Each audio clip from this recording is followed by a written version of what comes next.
এটা উড়িষ্যার চাঁদিপুর বিচ। গতকাল ডানকুনি স্টেশন থেকে বিবেক এক্সপ্রেস ধরে এসেছি। ডানকুনি থেকে 15খানা ট্রেন আসে ভায়া খড়গপুর হয়ে। ওই ট্রেনটি মাত্র 3 থেকে 3.5 ঘন্টা পৌঁছে দিয়েছে। আর বালাসোর স্টেশন থেকে 16 কিলোমিটার বাসে এসেছি এখানে চাঁদিপুর। দেখুন এই যে এই হোটেলে আমরা রয়েছি একদম সমুদ্রের ধারে। আর বিচটা দেখে আমার পশ্চিমবঙ্গে বকখালির কথা মনে পড়ছে, পুরো বকখালি ইকুইভ্যালেন্ট। দেখুন এখানে যেমন সি বিচ মানে ঝাউ গাছ রয়েছে।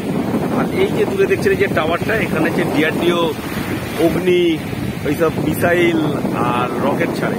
স্থানীয় অধিবাসীরা বললো যে যখন যেদিকে রকেট ছাড়ে সেদিকে বিল্ডিং পুরো ভেঙে যাওয়ার মতো ভাইব্রেশন হয়, মারাত্মক ভাইব্রেশন হয়। এখানে মানে খুব আহামরি কিছু ঢেউ নয়, আমাদের বকখালি বা গঙ্গাসাগরের মতোই ঢেউ। দেখুন নিরিবিলি একটা নির্জন বিচ।